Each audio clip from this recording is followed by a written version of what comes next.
오늘은 이제 기획조정실의 예산재정과 그리고 시민봉사과 그리고 정보통신과의 행감인데, 그 예산을 이제 우리가 어떻게 분배를 하느냐, 또는 이제 그 앞으로 정책적으로 우리 그 의원님들이 요구하고 시민들이 요구하는 거에 대해서 예산을 어떻게 좀 앞으로 잘 편성할 것이냐에 대해서 좀 더 따져보고, 특히 성과급이 공평하게 지급되고 있는지도 좀 여쭤봐야 될 것 같습니다. 그리고 정보통신과 같은 경우에는 그 앞으로 이제 우리가 4차 산업에 대비해서 우리가 그 좋은 기술력을 확보하고 또 그런 것을 뒷받침해 주는 것들에 대해서 심도 있게 좀 논의해 볼 생각입니다. 수원시의회 행정사무감사 및 조사에 관한 조례 제2조 규정에 따라 기획조정실의 예산재정과 시민봉사과 정보통신과와 서울사무소에 대한 2017년도 행정사무감사를 시작하겠습니다. 지방재정법 제5조 제2항과 지방회계법 제15조에 의거 효율적인 성과 중심의 지방재정 운영을 위해 지방자치단체장은 예산 성과계획서 및 성과보고서를 작성하도록 해서 2006년도에 처음 시행했죠. 2016년도입니다. 예, 2015년도에 계획서 받고 2016년도에 성과보고서에 대해서 처음 관리를 한 거로 알고 있는데, 지금 현재 수원시는 전략목표 20개와 정책사업 233개, 정책사업 성과지표수 522개를 설정했었습니다. 그렇죠? 네, 맞습니다. 그중에 이제 477개 지표에 대해서 목표를 달성해서 91%의 달성률을 기록했는데, 이 중 전체 522개 지표 중에서 그 우리 수원시에서 만족도를 조사하는 성과 지표의 수가 전체 얼마나 되면 몇 프로 정도 됩니까? 만족도는 저희가 아까 의원님께서 말씀하셨듯이 91% 목표 달성한 거고요. 아, 그거 말고 예. 저희가 이 정책사업 성과 지표 중에서 만족도 조사하는 성과 지표수가 있어요. 그러니까 지금 뭐 만족하느냐, 뭐 이 사업에 대해서 어떻게, 그런 방법들을 조사하는 또 성과 지표가 있거든요. 그 방법에 대해서는 모르시나요? 성과 지표 측정 방식 중에서 이 만족도 조사하는 측정 방법이 있습니다. 그 방법 관련돼서는 그 만약에 지금 자료 없으시면, 확인 안 되시면은 몇 건이며 몇 프로 정도 되는지 자료를 좀 제출해 주시기 바라겠습니다. 예, 알겠습니다. 자, 근데 이 만족도 조사 방법에 대해서 좀 문제점을 좀 말씀을 드리려고 그러는 거예요, 본연이. 그 산술적으로 수치적으로 나오는 거는 어느 정도의 그 나올 수가 있는데, 이 만족도 조사 방법은 그 주체와 대상 그리고 문항과 시기에 대해서 적정한 방법으로 했는지에 대한 그런 그 고찰이 좀 필요할 거라고 생각이 되기 때문에 본 의원이 이 부분에 대해서 그 지적을 해드리는 겁니다. 그렇기 때문에 그 자료에 대해서 좀 자세하게 자료를 좀 제출해 주시고요.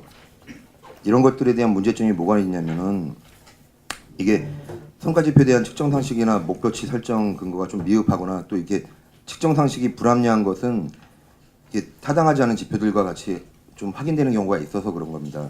그 부분에 대해서 한번 우리 결산 보고서 한번 확인해 보시면 그 부분에 대해서 문제점 도출된 게 있거든요. 예, 하여튼 저희가 요는 저 행자부 지침에 의해서 예. 지금 저 성과 계획서를 작성하고 있는데, 의원님께서 지금 말씀하신 사항에 대해서 제가 자료로 예. 제출해드리도록 하겠습니다. 예, 그렇게 좀 해주시고요.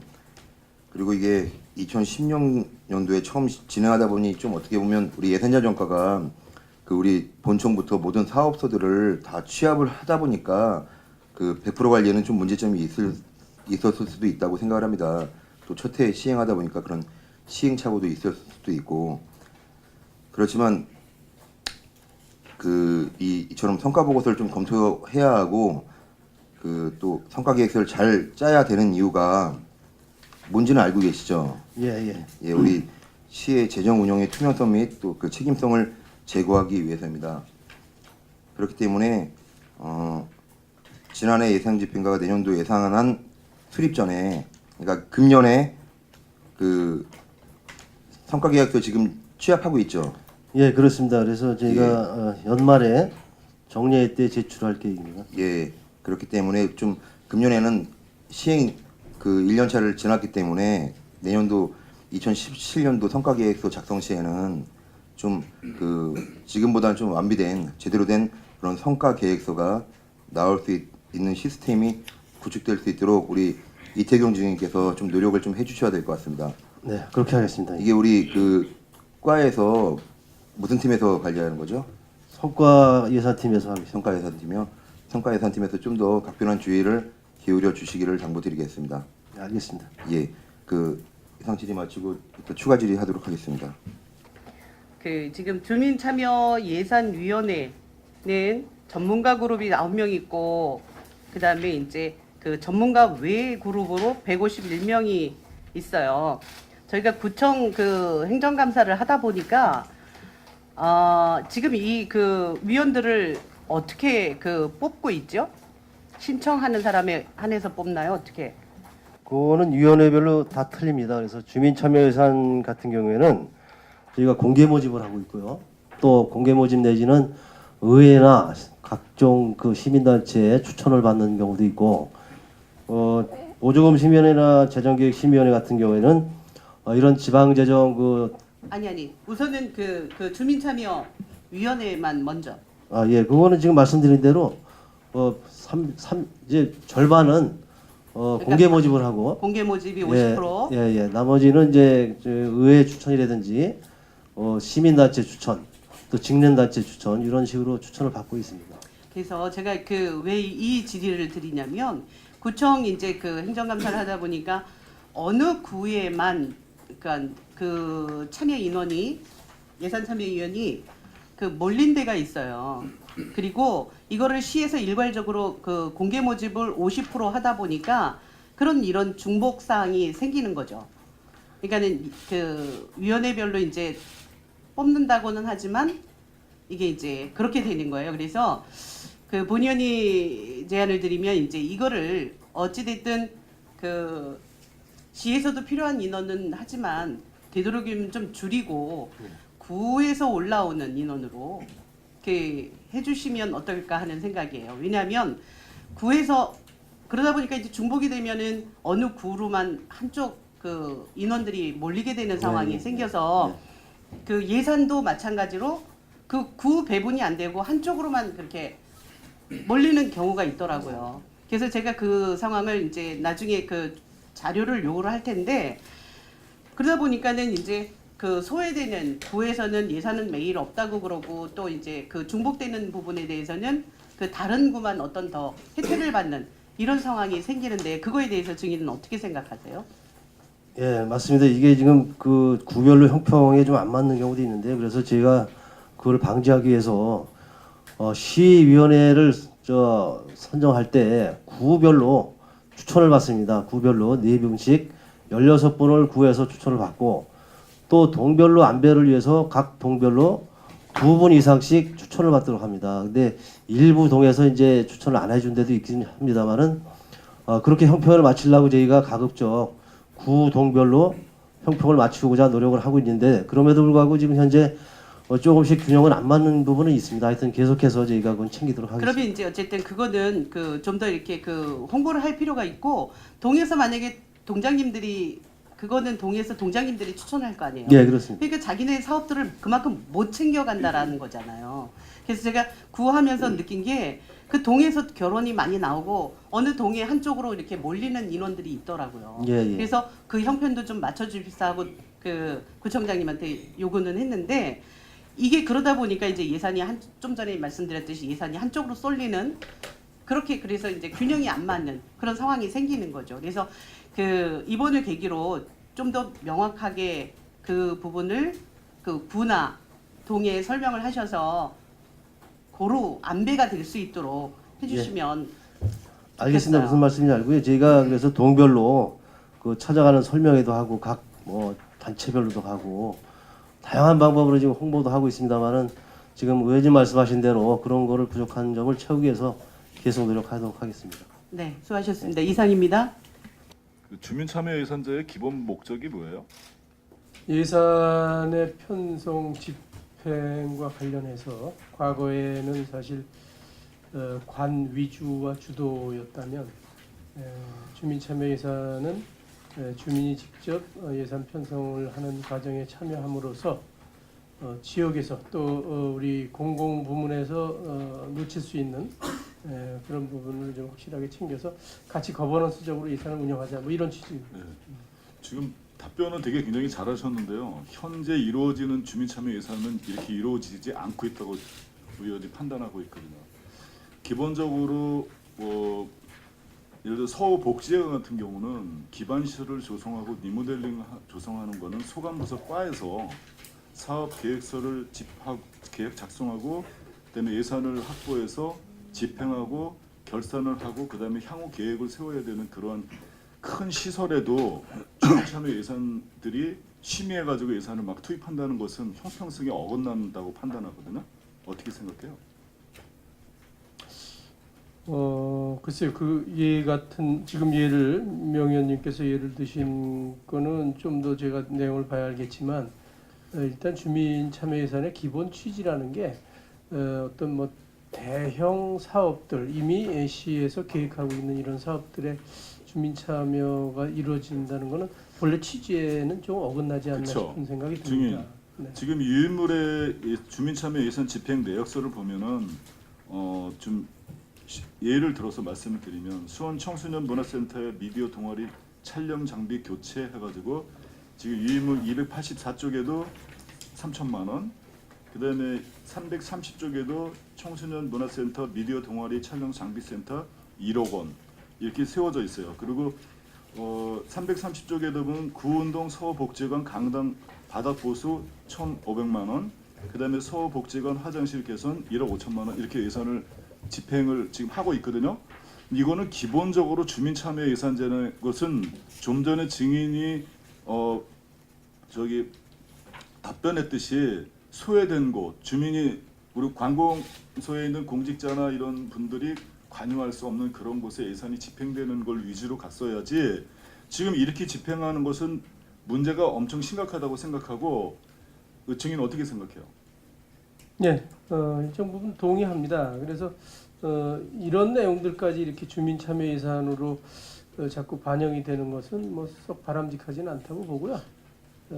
향후에는 하여튼 주민 참여 예산의 운영 방식과 관련해서 좀 더 개선할 부분이 없나 검토를 하겠습니다. 증인, 불과 2, 3년 전에 8달구에서 주민참여 예산제로다가 수원공고 언덕 아주 심한 경사에다가 2억 7,500만 원을 들였다가 또 보수한다 그래갖고 한 5천만 원 들여서 3억 5천만 원을 들였는데 지금 그 길을 사용하지 못하고 있다고 본 의원이 행감에서 누누이 지적을 했는데 지금 복지회관에다가 소관부서 과에서 단계적으로 사업 계획서를 써서 향후에 다시 개축을 하든가 리모델링하는 이런 단계적인 계층을 밟아가야지 지금처럼 해놓고는 다음부터는 그러지 않겠다라고 답변만 한다면 감사가 아무 의미가 없는 거잖아요. 증인 향후에는 예산 집행, 주민참여 예산제는 예산제의 당초 목표대로 집행을 하고 나머지는 본청에서 소관부서하고 협의해서 계획대로 진행이 돼야 된다고 판단하는데 동의하시죠? 네, 동의하고요. 주민 참여 예산이라든지 마을 만들기 사업 예산 등이 왕왕 이렇게 부서에서 이제 이렇게 계상하기 어려운 부분들이 이제 이런 주민 참여 예산이라든지 마을 만들기 사업으로 오는 예들이 있습니다. 그래서 이건 시정돼야 된다고 저는 보고요. 네. 예, 앞으로 하여튼 저희가 예산 편성 작업이나 하면서 그런 거는 면밀하게 검토하겠습니다. 네, 꼭 시정을 해주셔야 될 부분이 예산을 집행하는 게 중요한 게 아니라 예산을 집행한 후에도 향후에 지속적으로 유지 관리를 해야 되는 그런 부분이 있기 때문에 철저하게 예산을 집행하는 과정에도 관리를 해야 되겠지만 선정하는 과정에서도 잘해야 되고 주민참여 예산 당초 목표대로 이런 기반 시설을 조성하는 것은 소관부서에서 실무 과에서 할 수 있도록 지정해 주시기 바랍니다. 네, 그렇게 시정이 나가도록 하겠습니다. 예, 감사합니다. 이상 마치겠습니다.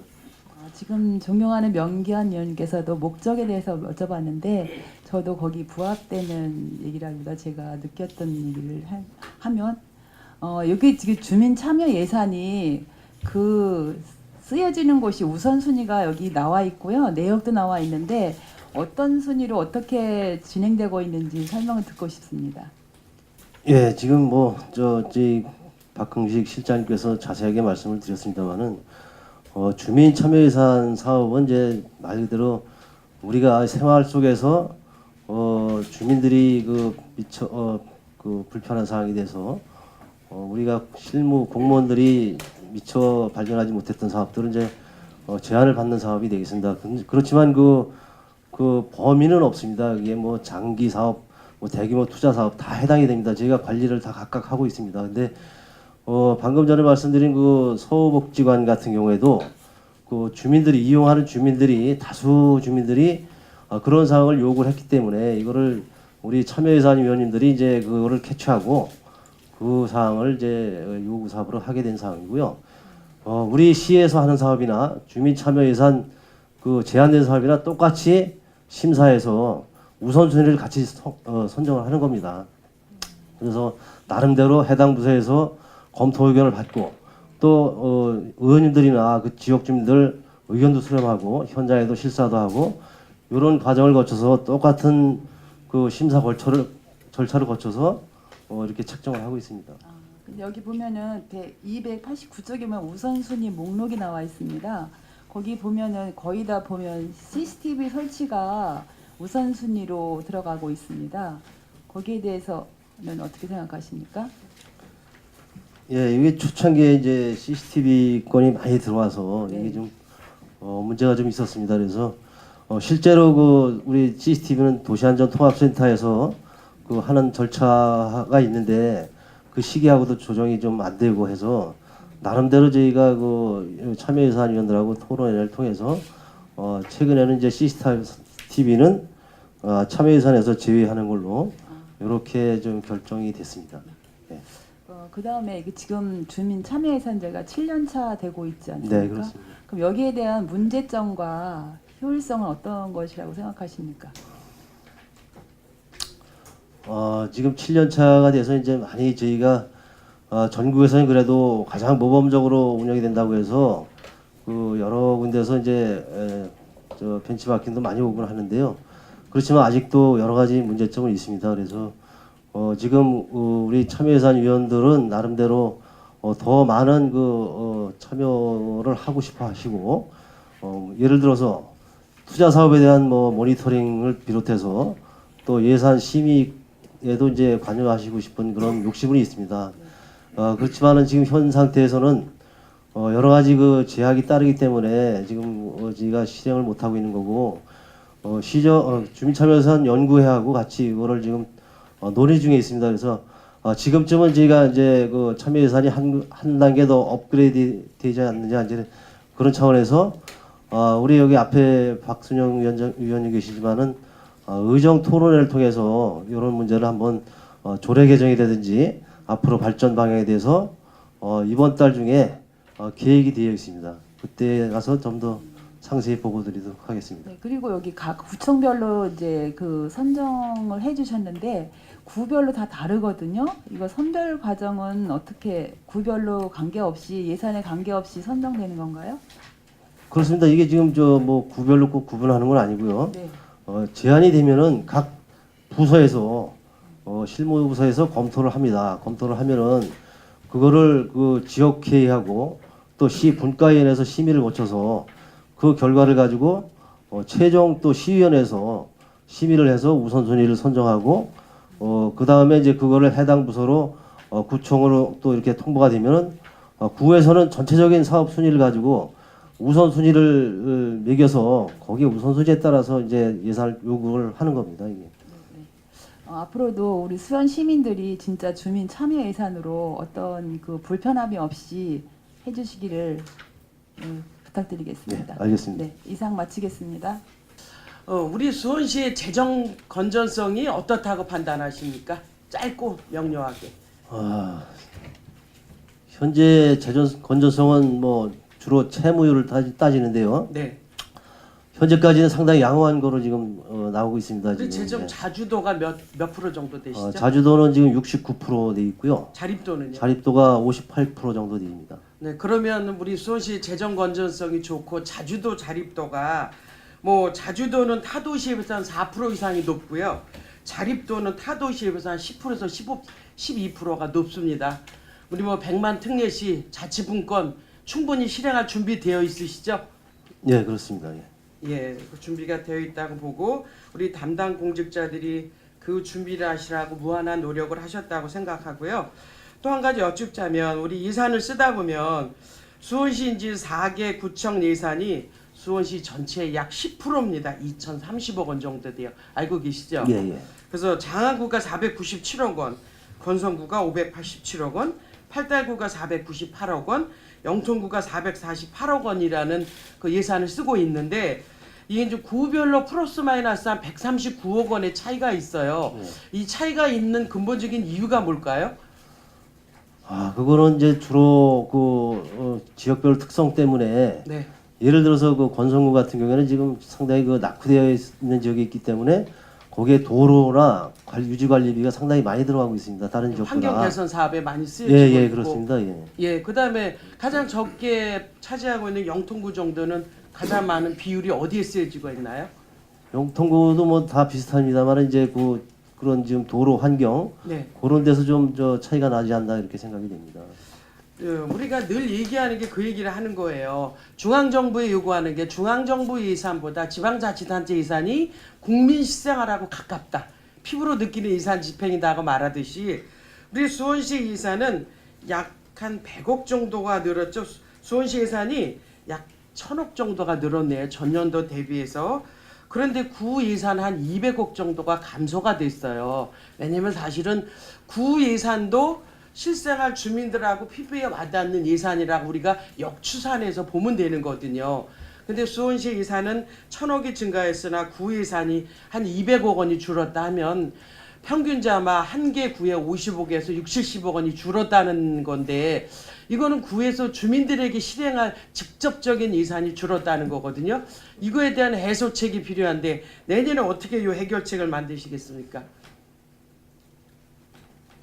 저희가 구 예산을 별도로 일부러 감축한 건 아니고요. 네.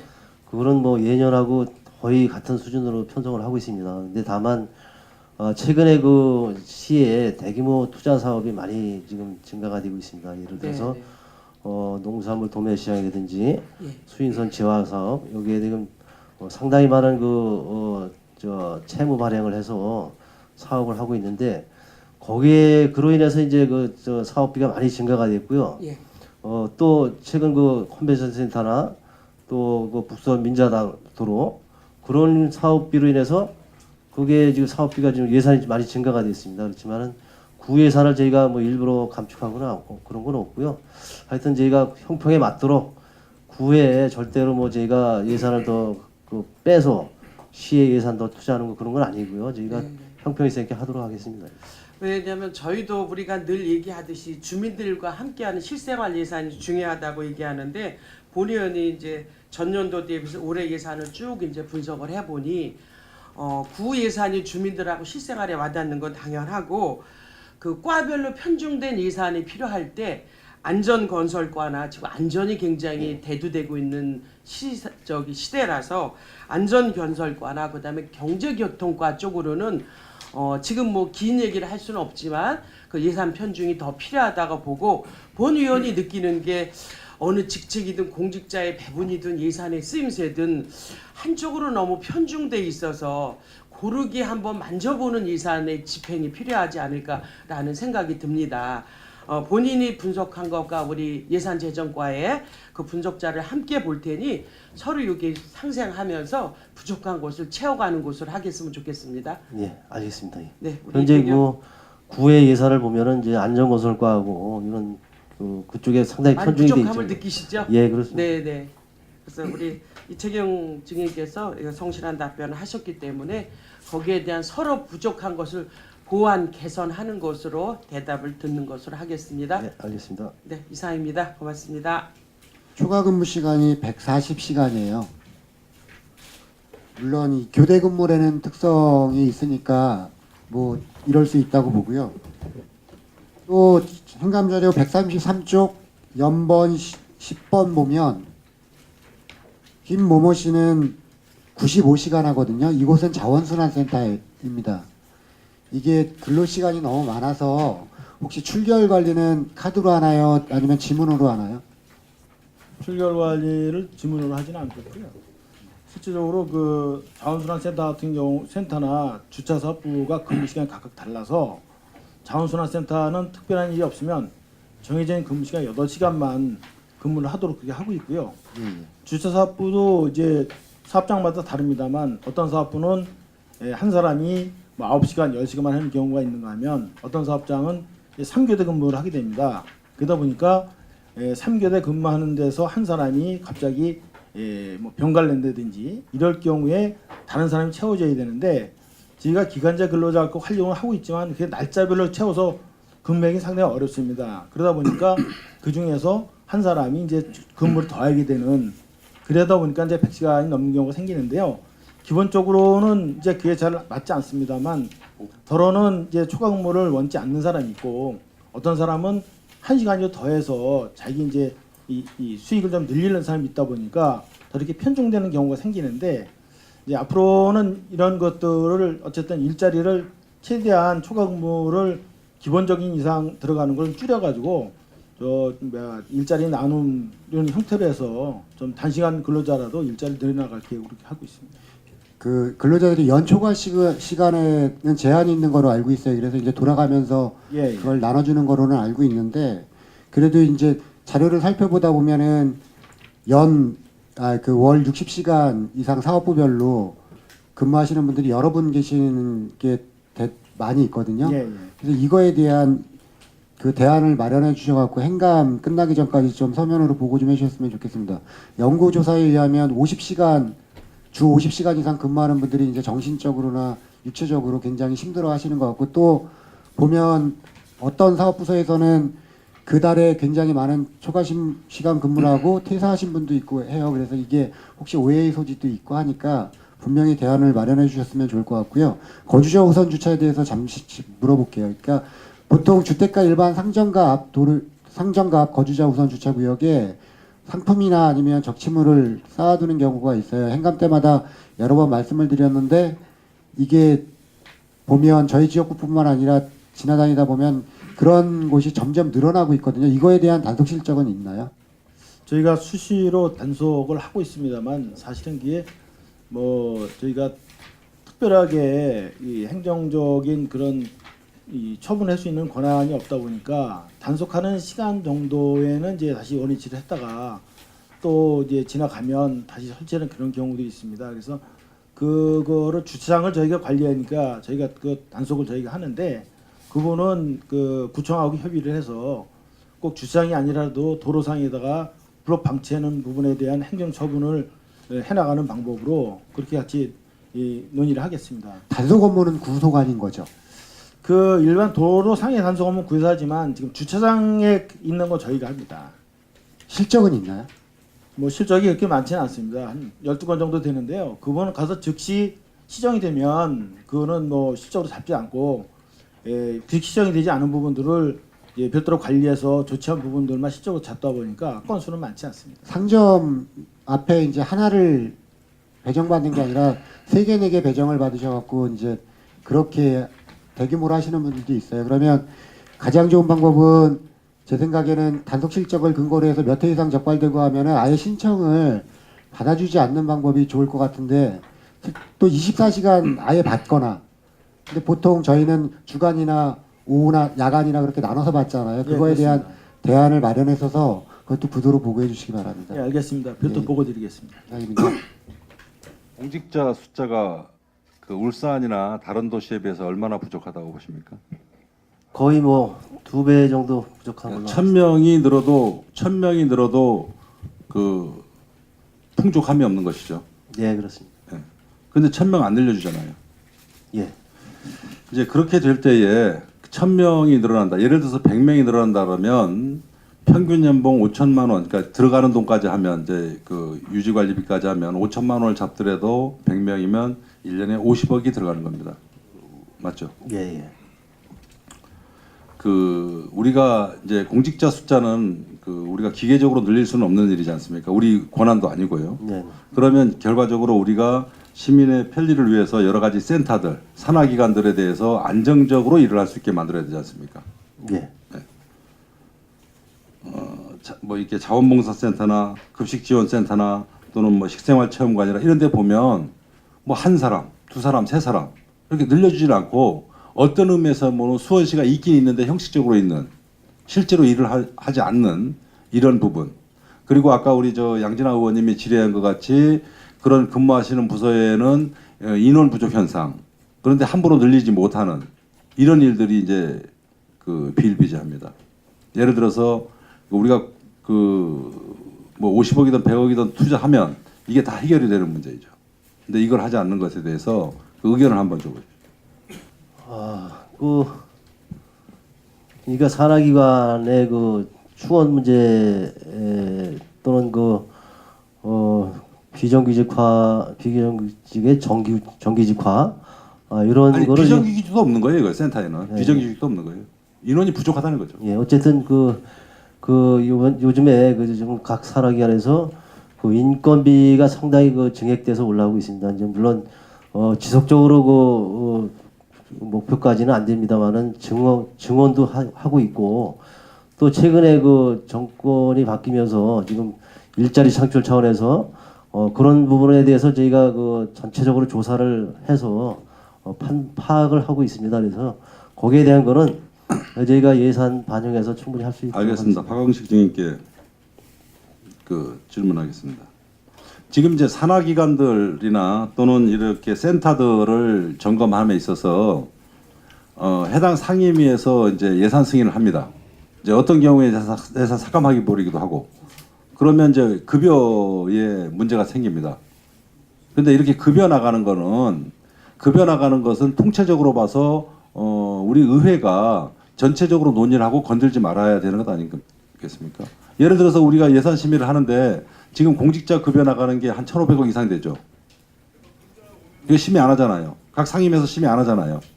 이 부분, 그러니까 안정적으로 하려면 이 부분 산하단체나 이 산하기관에 대해서 예산 심의 어떻게 하실 건지 한번, 그러니까 예산을 어떻게 이게 앞으로 편성해서 그 좀 패러다임 바꿔야 되지 않겠습니까? 인건비와 관련된 부분을 예. 말씀하시는 건가요? 예. 예, 지금 이제 인건비 예산 책정과 관련해서는 양면이 있죠. 지금 이제 위원장님이 지적하신 대로 수원시는 전체적으로 인원은 많이 부족합니다. 공공부문이나 아니면 산하기관단체도. 하지만 또 인건비를 계속 늘릴 수 없는 부분은 예산 운영의 건전성 뭐 등등과 관련이 있어서 이 문제는 저희가 예산 책정 전에 그 인건비 부분과 관련된 것은 별도로 한번 의회와 상의하는 그런 절차도 필요하지 않나 판단이 됩니다. 예, 알겠습니다. 답변 감사합니다. 6월 5일 날 수원 도시공사 사전 설명회를 했었죠. 예, 있었습니다. 예, 그 조직 변경에 이제 여러 가지 준비를 하시고 계신데 지금 진행 과정이 어떻게 되고 있죠?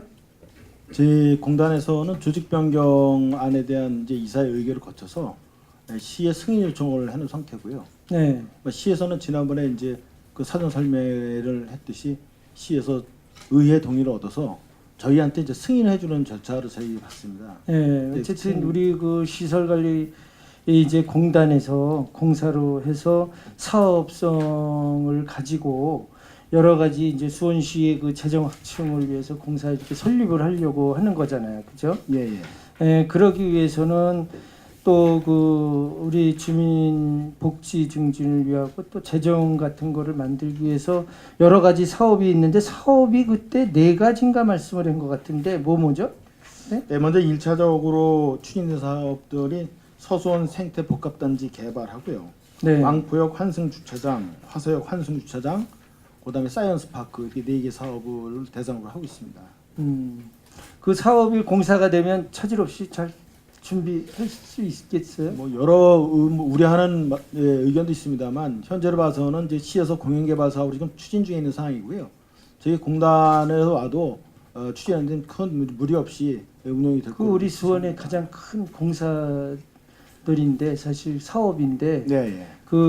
한 번도 그 사업을 안 해본 공단에서 공사가 돼가지고 그 가능한지 좀. 예, 현재로서는 이제 조직을 1개 부에 한 5명 정도를 시작으로 하고 시에서 관련 업무를 하던 분들은 파견받는 형식으로 해서 일단은 한 9명 정도로 지금 풀어나갈 계획으로 좀 진행이 되고 있습니다. 그 우리 지금 의원님들이 이제 그 부분에 대해서 공사가 되는 것에 대해서 맞다라고 하시는 분도 있고 그러지 않고 우려하시는 분들도 있고 사실 우리 시설관리공단에서 공사가 돼서 그런 사업을 했을 때 꼭 그 이익만 볼 수 있겠냐. 만약에 이익을 보지 못할 때는 어떻게 그 처리할 거냐 이런 우려의 목소리도 굉장히 많아요. 예, 예. 그런 부분에 대해서 혹시 뭐 생각해 본 적 있어요? 제가 현재로서는 이제 수원시정연구원에서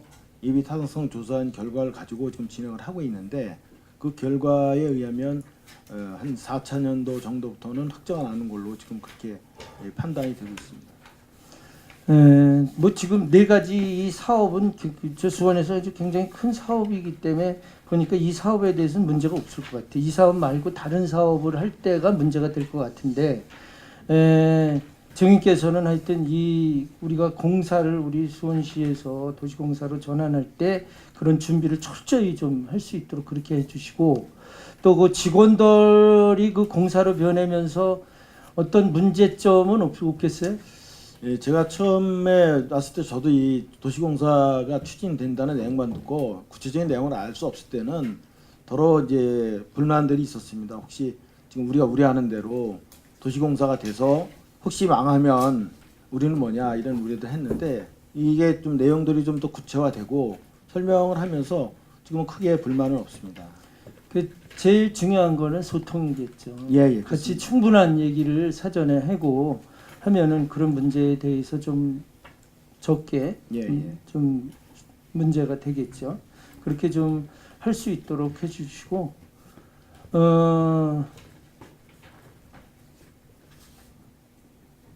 그 행정적 절차 없이 예산 확보 되는 게 있어요? 그런 거? 저희가 네. 글쎄 뭐 현재 지금 이번에 행정 절차가 의회 동의안 들어온 거 관련돼서 예산이 기본적으로 편성되는 거는 있습니다. 이번에 추가 기획 예산. 추경에 예. 그러니까 이번에 동의안 승인하고 연관돼서 같이 요구된 사항들 있죠. 그 부분에 대해서는 우리가 예산 추경에 대해서 다시 이제 할 거니까 그거는 세밀하게 다시 보는 걸로 하고 공사 그 설립을 하는 측면에서 공공개발 그 사업을 정말 잘 우리 수원시에서 할 수 있도록 우리 도시공사가 잘 출범이 돼야 된다라고 생각을 해요. 그래서 염려도 되고 또 걱정도 되고 또 잘 될 거라고도 생각은 되지만 이 우려를 되도록이면 줄일 수 있는 거는 의원님들과의 소통 관계, 충분한 의논, 또 거기에 관계된 많은 분들과 충분한 이해관계 이런 것들을 해서 우리 수원시가 좀 앞서가는 그런 공단에서 도시 공사로 그렇게 전환됐으면 좋겠습니다. 우려하시는 부분들을 저희가 충분히 사전에 준비를 해서 잘 진행되도록 그렇게 하겠습니다. 네, 수고하셨습니다. 이상입니다.